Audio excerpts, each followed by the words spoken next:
Welcome to Living the Smarter Science of Slim, where we provide a scientifically proven lifestyle for long-term health and fat loss by eating more and exercising less, but smarter.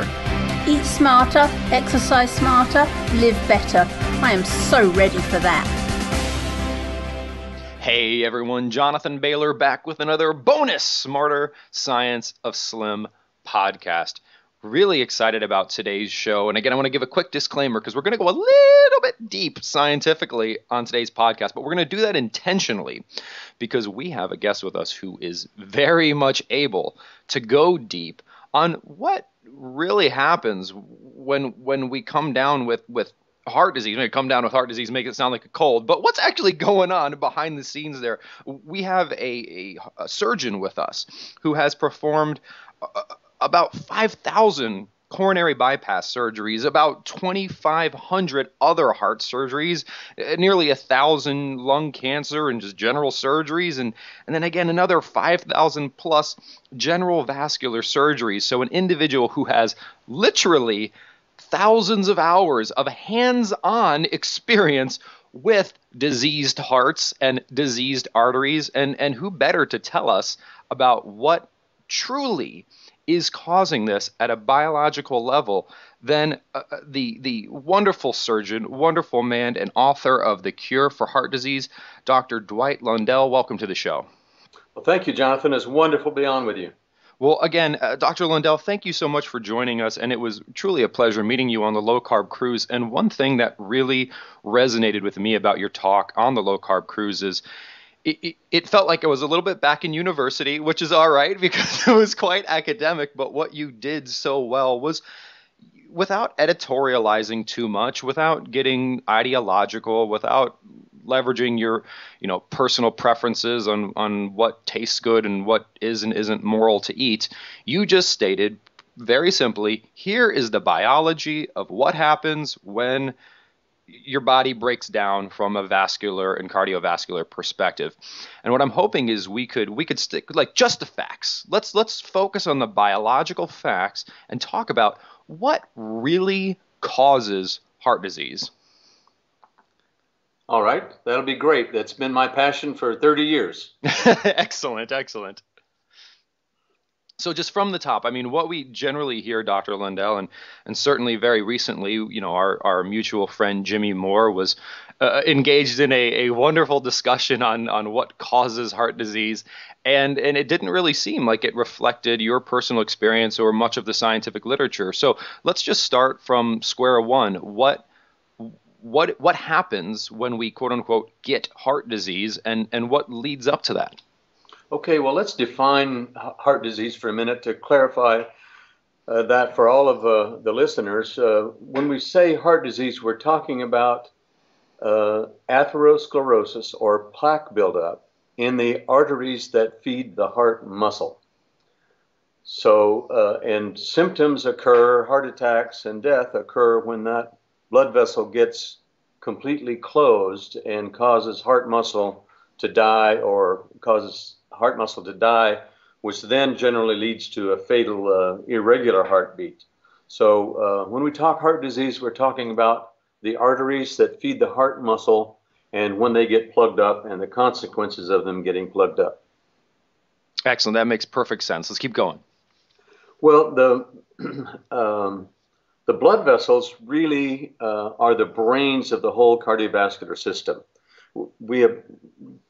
We attach lots of things to the heart of emotion and bravery and all of those kind of things. He's got a heart, and the heart obviously is a wonderful thing. It pumps gallons and gallons of blood every hour and doesn't complain. But really the brains of the system that control everything, that send the blood where it's supposed to go, that keep it flowing, keep it from clotting, carry our nutrients around, carry the waste products back. So the thing that really controls where things go, when they go, how much goes, are the blood vessels. And the blood vessels are basically controlled by this single cell layer thick lining of that blood vessel, which is called the endothelium.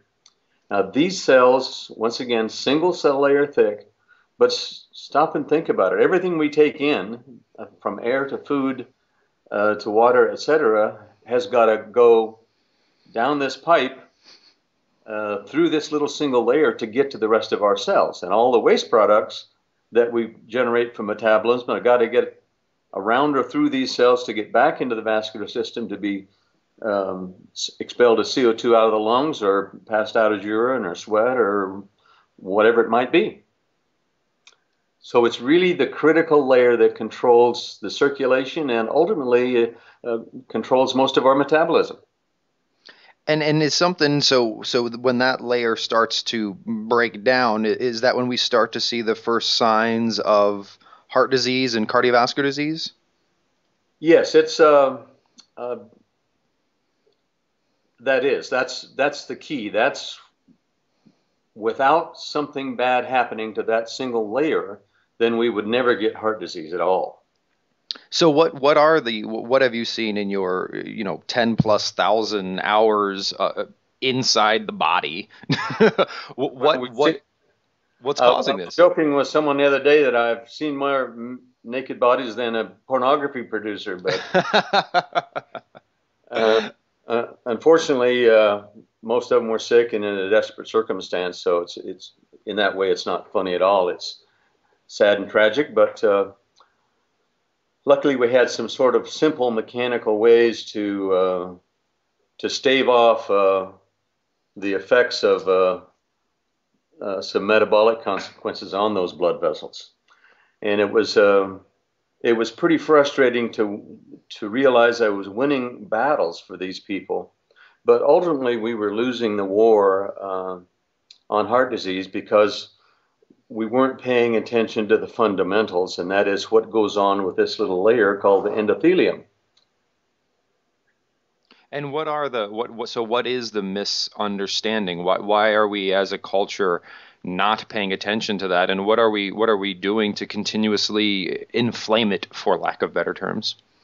Well, we've been focused for the last 40 years on cholesterol and on controlling cholesterol with medications and attempting to control cholesterol levels in our blood with diet. And so it's the biggest conversation when we talk about health. How you doing? Oh, my cholesterol is great. Well,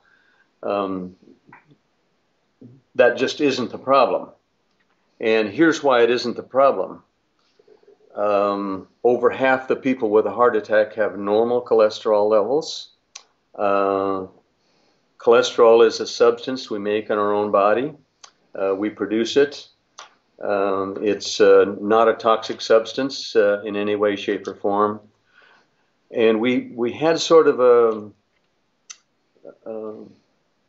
simplified idea about, as long as we could lower this cholesterol, and the lower the better, then we were going to cure heart disease. Well, the interesting thing is that once a diagnosis is made, then we sort of stop thinking about the problem. And this is what happened with heart disease. We stopped thinking about what was really going on inside this blood vessel. We were just looking at something we could measure and something we could change with a medication, that is cholesterol levels.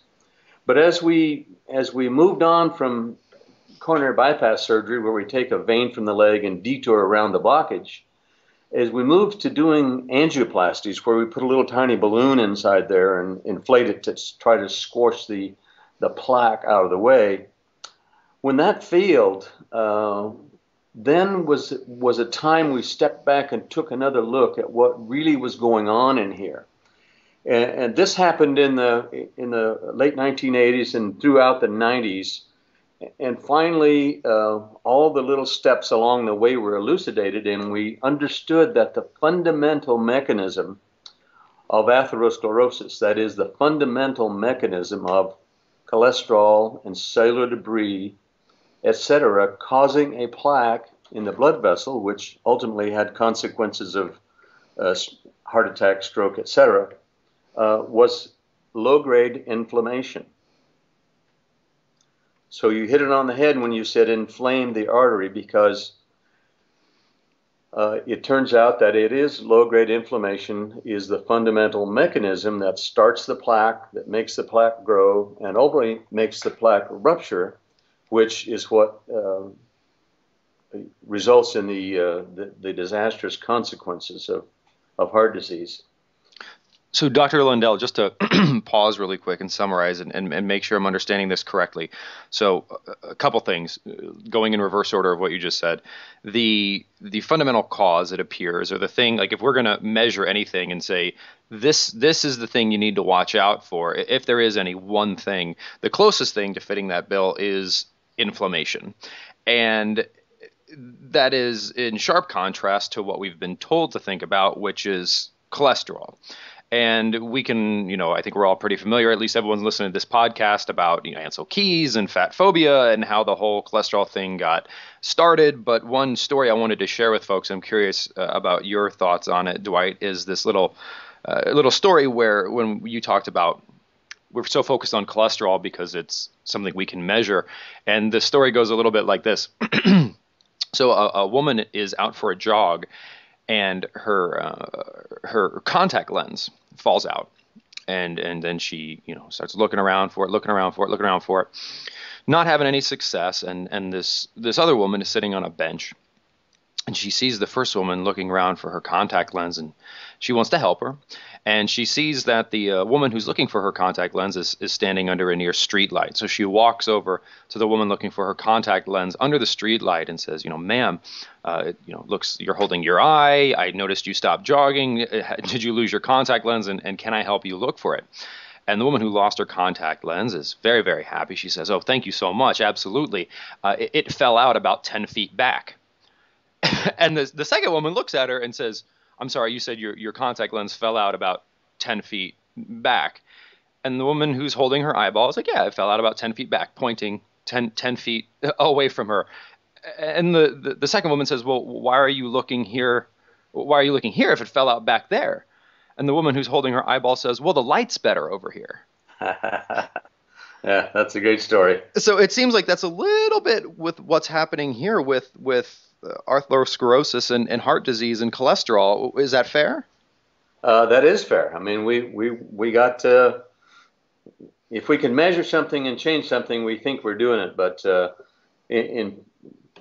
as a matter of fact, we're not doing anything. Is once again illustrated by the fact that half of people with a heart attack have a normal cholesterol level.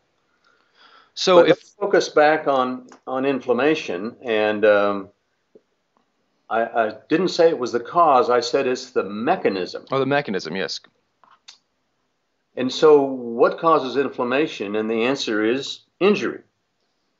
Whenever we get injured, the biological response is inflammation. And this is a complicated cascade of events, which we don't need to go into, just to say that inflammation is the response to injury. Now, the classic signs are, if you remember when you got a scratch or whatever, it's redness, it's swelling, it's warmth, and it's pain. The classic signs: calor, dolor, rubor, right? Makes sense. So anyway, what happens is that chemicals are secreted by cells to call out our white blood cells, which are our defense mechanism, which come to fight the battle and kill the bacteria or carry away the dirt or begin to bring nutrients in and proteins and collagen, et cetera, to heal the wound. So it's a complicated process that starts with an acute aggressive response. And if we didn't have this acute aggressive response, we'd die from every little silly infection that came along. So be thankful for it. But normally inflammation goes into a resolution phase. So we heal a wound, like this sliver in your skin. It was red, it was warm, it was painful and swollen. And then it started to heal a day or so later. And ultimately it was gone. There might be a tiny minuscule scar, but it was gone. Well, so really it's a fundamental injury to our endothelium and repeated small injuries to our endothelium that don't allow resolution of the inflammation. That's the cause of heart disease. And this is well worked out. The best paper was published in the New England Journal of Medicine by Dr. Ross in 1999. The title was Atherosclerosis is an Inflammatory Disease. And the cellular mechanisms and all that, if anybody's interested, can look that article up. But so the real question for me then was, once again, I was winning battles but losing wars. So I stepped back and said, what's causing the injury to the endothelium? And there are many things that can do that. With cigarette smoking can do that. Chemicals of a variety of kinds can injure our endothelium. And these cells are relatively long-lived cells, and so it's hard for them to reproduce. And when they get injured, they don't do their function properly of dilating and contracting our blood vessels and controlling the flow and making sure it doesn't clot and delivering the nutrients to the right places at the right time. And that's what's called endothelial dysfunction. Not the ED that we see in the TV commercials, but ED, endothelial dysfunction. So in our modern society, we see that, we don't smoke as much as we did. Our air pollution is, in most places, it maybe is better than it was, but, we're still exposed to a lot of things, but you wouldn't necessarily stick your nose in you wouldn't smoke cigarettes, and you wouldn't stick your nose in the exhaust pipe of the diesel truck that's going by, and you wouldn't purposefully go injure yourself. So there are some things we can't avoid, but there are some things we can. And so we take a look at what is it that could injure my endothelium and repeatedly and cause this chronic inflammation, which is going to plug up my arteries and give me a heart attack. And the best answer is to look at not an exaggerated example, but an accelerated example. And that's the patient with diabetes. Almost all of them die of heart disease. They lose their vision, they lose their kidneys, we amputate their legs, but they do have severe heart disease. And so this would be an example of accelerated endothelial injury leading to this kind of disease. And lots of people have said that diabetes is an example of accelerated aging, etc. So people have said, well, this is a great example. What is it about a diabetic that might injure the endothelium and cause these problems of renal failure, blindness, amputation, and heart disease? And the answer is high glucose. That's the characteristic of diabetics. Their blood sugar is high, and their blood sugar is repeatedly high.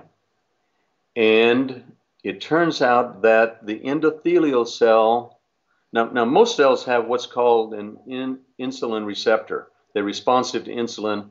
When insulin is secreted by the pancreas in response to us eating carbohydrates, glucose is pushed into cells. And when the cells are full, they say, no, I don't need any more. And the insulin receptor is closed off. The insulin or the sugar pump, which we call a GLUT4 in most cells, shuts down. And so the cell can control what goes on inside. The endothelial cell and a few other cells don't have that same kind of insulin receptor, and they don't have that same kind of a glucose pump. So they are at the mercy of the glucose we have in our blood. And what happens is that all this glucose goes into the mitochondrion where we make energy, creates lots of free radicals, which overwhelm our ability to neutralize them. And that fundamentally is what injures the endothelial cell, is high blood sugar. And it doesn't have to be very high to start this injury process. And so when we look at diabetes, we see, it's a perfect example. And it drives me crazy when I see a big paper about hyperglycemic injury to all these organs and all the tissues and the endothelium. And then somebody wants to start creating a medicine or interrupt a pathway to stop this endothelial injury and stop the oxidative stress. And I go, I start beating my head against the desk here, reading an article. So why don't we just eat a little less sugar? And Dr. Lundell, what I so appreciate about what you just did, and hopefully what you will continue to do in this show, is you gave a very, I mean, we're talking about science. I mean, this is medical science. We're talking about cellular mechanisms, and you stepped us through very, very objectively. Here is what happens. Like, it's got inflammation, you've got cellular mechanisms, repeated injury to the endothelial cells cause inflammation. Inflammation leads to heart disease. Well, what can cause repeated injury to the endothelial cells? Okay, what is the mechanism by which that injury can happen? Okay, well, what can we put in our body that can lead that nothing in there was a moral statement. Nothing in there was tied to environmental concerns. Not that those aren't valuable things to think about, but that's not what this conversation is about. If we're talking about the cause of a medical condition, that is a question, correct me if I'm wrong, of biological mechanisms, which can be studied and demonstrated. And if we want to argue, in quotations, let's argue those mechanisms in a very specific, like if someone were to disagree with you, I would expect them to say, you just outlined a 8-step, I don't know if it's actually 8-step process. Step 4 is wrong, and here's why. Not attacking anything else. Like, anything else is in some ways, I perceive, actually an admission that you're correct, because if you were wrong, why not just say, hey, the science is wrong, here's why, and here's a paper that proves it.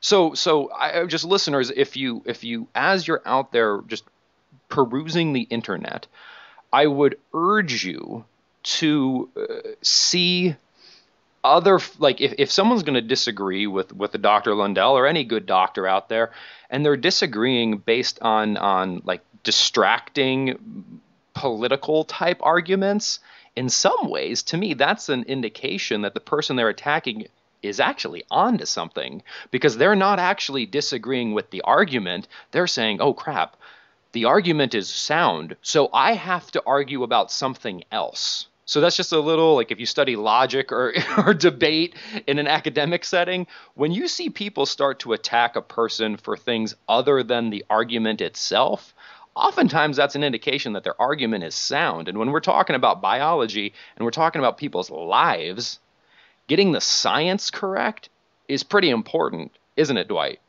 Oh, absolutely important, Jonathan. Everything else is sort of as you pointed out, a political or religious discussion, if you will, because what I've said about the mechanisms, those can all be measured. They're worked out. It's not controversial. It's not promoting one medication or another, or it's not getting emotional about whether I'm eating a potato or a steak or saving the world or killing a plant or whatever. It's biology, and that's where it happens, is biology. And biology, and I've been saying this. This is sort of one of our slogans here at the Smarter Science of Slim. Biology isn't a matter of opinion. We can certainly debate and have wonderful debates about whether or not we should eat this or that because it's good for the economy, or because it's good for the agriculture, or because it makes the USDA happy, but those are all separate conversations. So everyone, please, if you ever start talking with anyone about this, or you read Dr. Lundell's book, The Cure for Heart Disease, and you start to share the science with people, or you check out that New England Journal of Medicine paper Dr. Lundell mentioned, or any textbook which will explain that this is how this works, please just let them know, hey, I'm not arguing anything other than biological mechanisms. So if you want to disagree with me, in quotations, please disagree with me on the same thing, on the same level that I'm talking about, meaning tell me why the biological mechanistic argument I'm making is wrong. Identify the chain in the biologic process that I'm talking about that's wrong, because until you do that, you're actually arguing in support of what I'm saying, because you are showing that you can't disprove it. And this gets me a little bit amped up, Dr. Lundell, because there seems like there's so much, like if we could just bring the science back into this, a lot of this confusion goes away. Let me give you a very simple example. Dr. Marian Nessel over at NYU, who's a brilliant researcher. Certainly, she and I have some different opinions about things, but she went on record stating one of her critiques of the USDA food guide pyramid is that it fails to recognize the biological equivalency of starches and sugars in the body. Like when, I don't care if you eat a potato, brown rice, a high fructose corn syrup, anything, like when it leaves your stomach, you got glucose coming out the other end. Like it's glucose. Your body isn't like, oh, bees made this. It's honey. I care. No, it's like the body it just says it's glucose. So if we know glucose does certain things in the body and we know certain foods turn into glucose, like what are we arguing about? There's not, I don't am I missing something? No, it's actually funny because it all turns into glucose. It's all broken down to that C6H12O6. It's glucose. And glucose is not evil. Let's not get drawn into that silly thing. We need some, and we can make some. Actually, to be absolute about it, we need zero because we can make from protein and fat the glucose that we need for certain cells that require glucose. It's what happens. Let's go back to what I said about injuring the endothelium. And the endothelium starts to get injured when we get blood sugars above about 160. And maybe less, maybe more. Pancreas begins to get injured at those levels. Lots of other cells that can't defend themselves against high sugar. So really, if we wanted to measure something to see if we're healthy, we should measure, and honestly, Jonathan, to see what we should eat and how much we should eat, we should be measuring our blood sugars 30 minutes and 1 hour and 90 minutes after we eat some food. And then, and I'm praying for the time that we have, it's out there, but it's not approved yet, that we have glucose, that we have transcutaneous glucose monitors that show our blood glucose onto our smartphone. The device is available. That would be the greatest health tool ever. And Dr. Lundell, I appreciate, again, you said here, like, glucose is not, this is not, again, we're not over here saying good, bad, evil, political. We're just saying, just like if you have excessive, like if you drank 20,000 calories of fatty acids, you could like distill down into fat and just drink, like that wouldn't be good too. You'd have a abundance of that. And if you just took a amino acid supplement or what proteins break down to in the body, and you just ate a 5-pound bag of amino acids, like that wouldn't be good for you either. So we all acknowledge that overdoing anything is bad. And I think all we're saying is find the level of glucose, and certainly so much of our diet, especially in Western cultures, breaks down into glucose. Find the level of glucose that will not cause repeated injury to your cardiovascular system, that will not cause inflammation and will not cause heart disease. Focus on that. Don't focus on arguing about politics or about ideological issues. What do you think? Absolutely.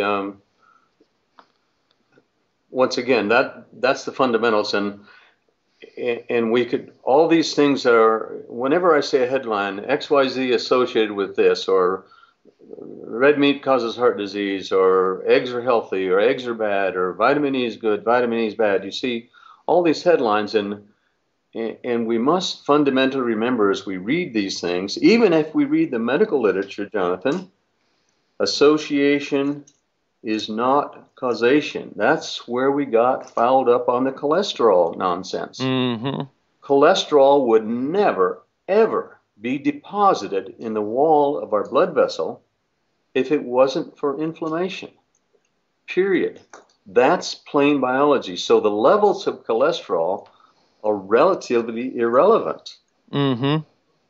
It wouldn't get there without inflammation. And many things can inflame the arteries, not just glucose. Although in our modern environment, since we've cleaned up lots of other things, to me, glucose is the easiest to control and the most important as we look at both heart disease, which remains the largest killer in the USA, and as we look at obesity and as we look at diabetes. the cause of all those is intermittent hyperglycemia, high blood sugars from over-consuming carbohydrates. You don't get hyperglycemic from protein. You don't get hyperglycemic from fat, but you do from a carbohydrate, a big gulp. You know, you see people walking out of the convenience market every day with one of these things.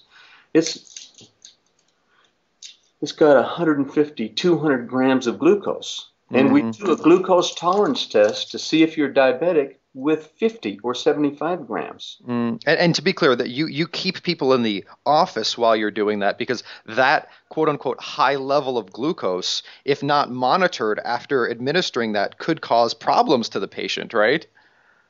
Yes, it could. So, you know, and yet people are doing a super maximal glucose tolerance test 6 times a day. I think they should have to put that on the big gulp container. Only consume this with under the watch of a physician. That's what you should be able to buy that big gulp, but only if you have a physician with you to monitor you. That'd be a great idea. I just cringe to see mothers bringing their babies out with big sodas and followed by you know, a bag of chips. Once again, if you like soda, you like soda, but and you won't die from drinking a soda. But those kiddies are going to get hyperglycemic because it takes relatively little. When you stop and think that we have about 1 teaspoon of sugar dissolved in our blood at any given time, even at a level of 100, and you know, you look at the big gulp, and that's 30 or more teaspoons of sugar. And folks, I really want you to let that sink in, because it's pretty easy. Like if we're multitasking while we're listening to the show here, like let's for 1 second here, what Dr. Lundell just mentioned, and which is borne out in all sorts of research, is at any point in time, you've got about a teaspoon of sugar, for lack of better terms, blood sugar, glucose, circulating in your body. So if you eat so that's 5 grams. If you eat 200 grams of glucose in a sitting, at least 195 of those have to go somewhere else. Where is that somewhere else, Dr. Lundell? That somewhere else is it's got to go somewhere. And unless we really have very, very healthy insulin and very healthy cells that respond to insulin, our blood sugar is going to be high, and it's going to injure our endothelium and lead to heart disease. But the only place it can go is basically to the liver, to the muscle, and to fat cells. And so when the liver and muscle get full, there's only one place it can go, and that's to fat.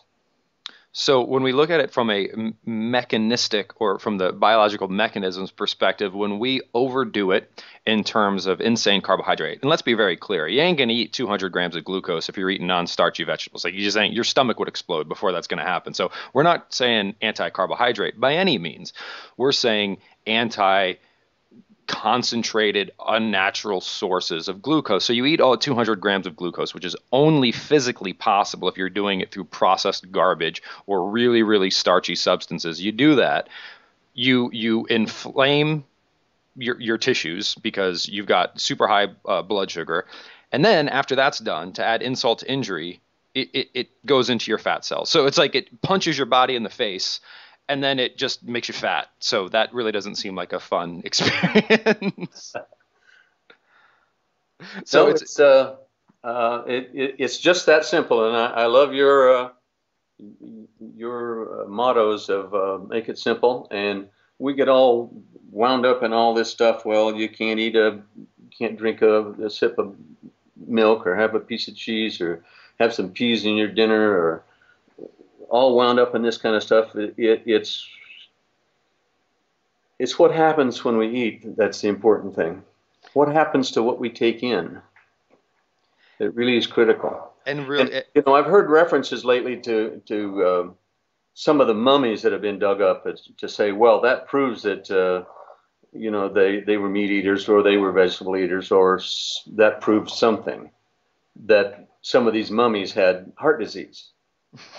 Well, guess what? There's even mummies had things that could injure their endothelium, like living in a cave, breathing smoke all day long, having poor dental hygiene, having wounds that don't heal, having chronic infections, all of those kind of things. So to me, once again, those are silly arguments.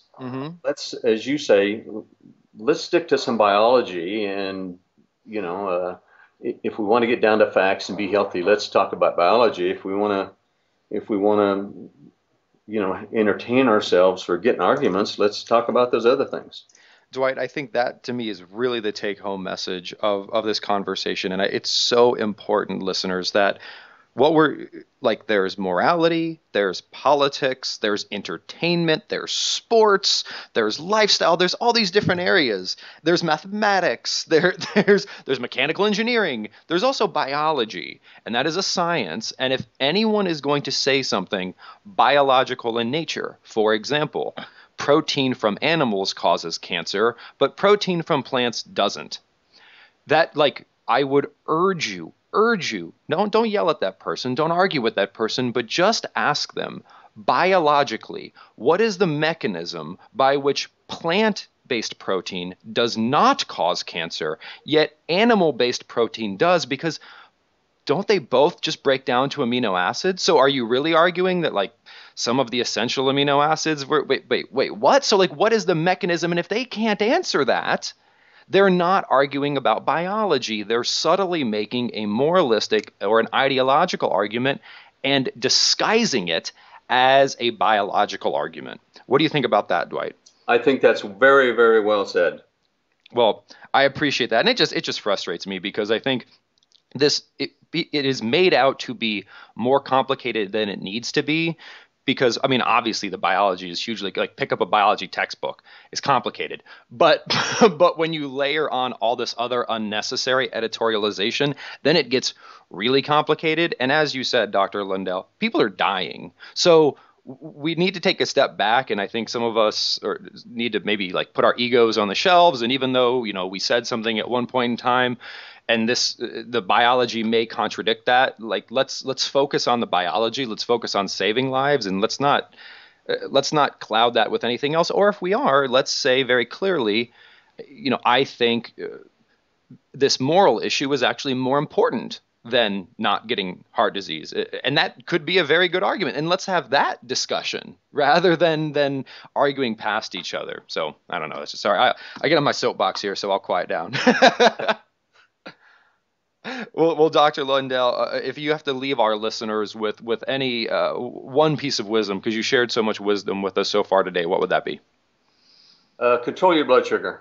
I love it. I love it.